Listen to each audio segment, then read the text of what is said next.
अच्छा त चंदनवा की छकी या लवंगिया की माई के पसंद बनू हो।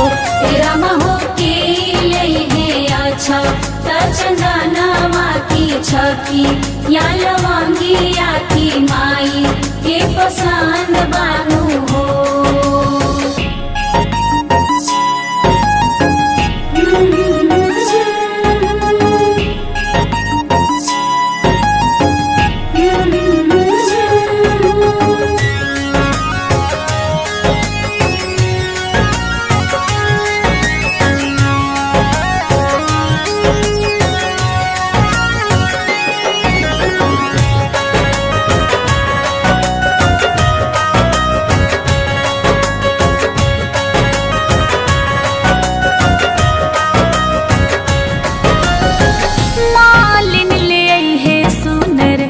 अड़हुल के माला अहिरिन ले आई है दूधवा बाल्टी में ढाला।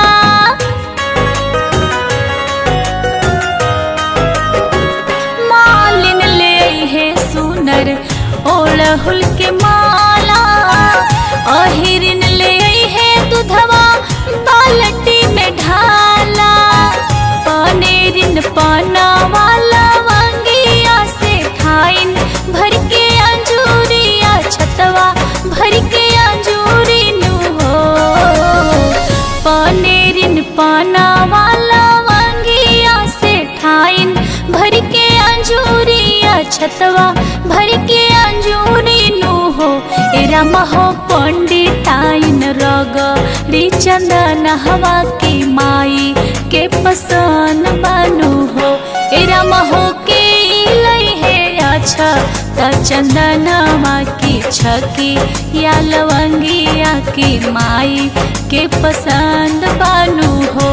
रामा हो के लइहे अच्छा त चंदनवा की छकी या लवंगिया की माई के पसंद बनू हो।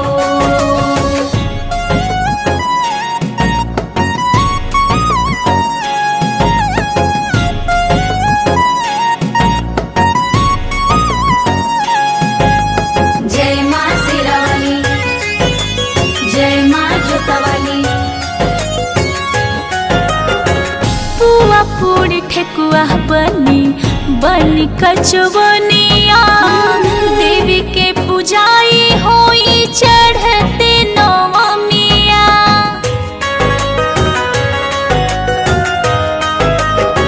पुआ पूरी ठेकुआ बनी कचवनिया देवी के पूजाई होई चढ़ते नवमिया।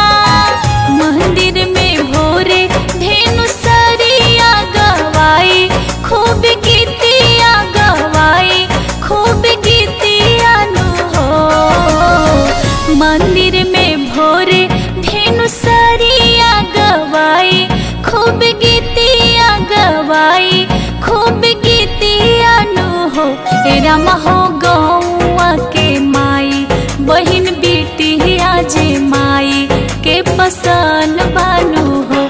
रामा हो के लइहे अच्छा त चंदनवा की छकी या लवंगिया की माई के पसंद